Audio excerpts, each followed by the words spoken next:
been to about 50-something cities on this Take Back America organizing tour, barnstorming this great country to celebrate and support, to encourage and extend the growing grassroots rebellion in this country to take America back from the thieves in high places. Those decisions that affect our lives, everything from what's in the evening news feed on the networks to what's in the food that we put on our family's table. Everything from where the toxic waste dump is going to be located to whether a Walmart is going to bully into our community or not. Everything from who has a job at what wage to who gets elected to Congress. These are now decisions that have been removed from us and elevated into the corporate suites faster than a hog eats supper. They're stealing our people's authority to make the decisions that affect our lives. Remember that song that Woody Guthrie had back during the Depression? A song about outlaws. Pretty Boy Floyd the Outlaw was the song. Had a verse in it that said, "As through this world I travel, I see lots of funny men. Some will rob you with a 6-gun and some with a fountain pen." It's the fountain pens who are doing the serious stealing in our society today. And indeed, we gather here tonight in open defiance of King George W. and his autocratic, plutocratic, anti-democratic regime of thieves in high places. In 2 short years, these people have looted our public treasury of hundreds of billions of dollars to give away to their wealthiest campaign contributors before any other national need was even considered. They have defoliated our environmental protections. They've launched a class war, not merely against poor people, but now against the middle class as well. They've taken a sledgehammer to our Bill of Rights, our constitutional liberties. They have sought to castrate labor unions. They've turned a $5 trillion surplus into a $5 trillion debt. They've attempted to privatize everything from the post office to the Social Security. And now they've got us into a maniacal, messianic, testosterone-driven global war to make the world safe for Halliburton.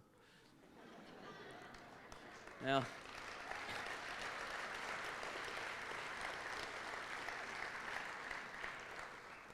imagine what they'd be doing if they'd actually won the election.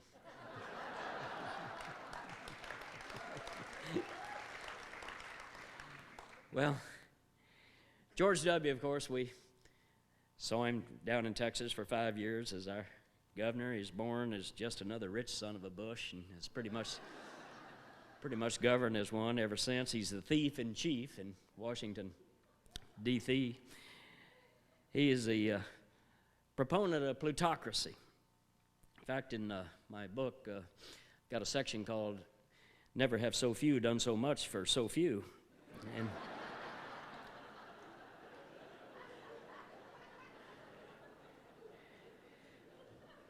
we really need not be terribly surprised by this, for they're quite unabashed about it. I mean, they boast of it even, about their service to the elites. George W. himself, over here in New York City, in the 2000 presidential election, appeared at a $1,000 a plate dinner and looking out over a sea of tuxedos and designer gowns, and he said, "Ooh," I said, "crowd, the haves and the have-mores. Some call you the elite. I call you my base." Mark Twain says that the difference between fact and fiction is that fiction has to be believable. It's completely unbelievable what these people are doing. And we see it, some of the gross plutocracy, the true blue service to the base, in terms of the tax give-backs to the wealthy, in terms of the bloated military budget, etc. But there's also a quieter theft that is taking place in our country, day by day, drip by drip, that the media doesn't really cover. And that is the rigging of the regulatory rules so that money and power flow out of our neighborhoods into those executive suites at the very top. This is an astonishing shift from democracy to plutocracy. The sheer volume of it, the shock and awe, if you will, is absolutely stunning. Nearly all of this by executive fiat. No legislation introduced, no congressional debate, no votes, no participation by we the people. Just presto, the rules are changed.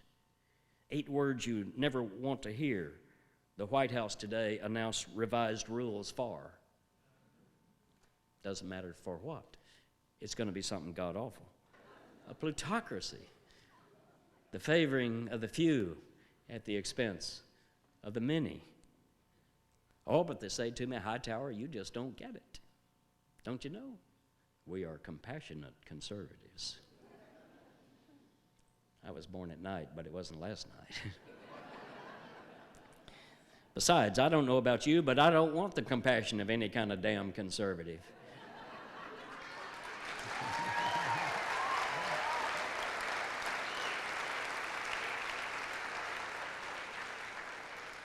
They steal our jobs, they move our wage opportunities out of country, they knock down the middle class, they usurp our government with their campaign contributions, then they want us to feel grateful for little dollops of charity that they dole out. We saw it recently in this latest tax giveaway that Bush did for the elites, trying to eliminate the dividend tax, money made on money. Shouldn't have to tax that, said George W. The Congress went along with him largely. And they knew that this wasn't going to really work with the American people. This was going to be politically unpopular, so what they did was to give us a little child tax deduction, $400 per child, per family, $400. We got $400. The millionaire class gets $93,000 on average out of that tax break. We get $400, and we're supposed to be grateful for that little dollop of charity. It is not charity that we want. It's democratic power. We want the power to control the decisions that affect our lives.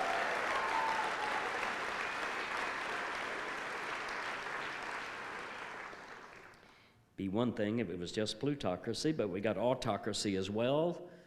The locking down of America's freedoms in the name of protecting freedom. Odd concept. From dissing the Dixie Chicks to the FBI's secret no-fly list, the Homeland Security behemoth to the bludgeon of the USA Patriot Act, these thugs are out to cancel our Bill of Rights. John Ashcroft, Karl Rove, Donnie Rumsfeld, just last month, I believe it was, said critics of the war and critics of the Homeland Security effort are, quote, encouraging terrorists. I mean, there's a guy who sips his own bathwater and thinks it's champagne, you know what I mean? And arrogance, like,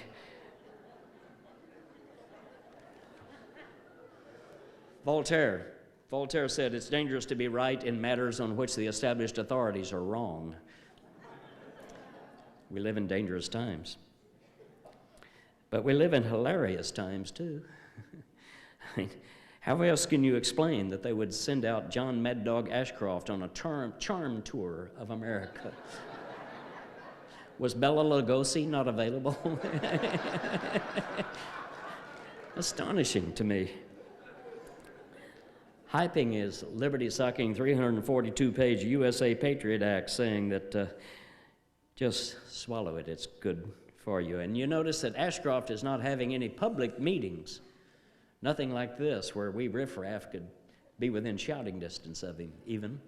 Meeting only in private sessions with FBI agents and other police authorities. And I'll tell you one group he damn sure will not get in front of, and that's the librarians of America. More power to them. They're doing terrific work.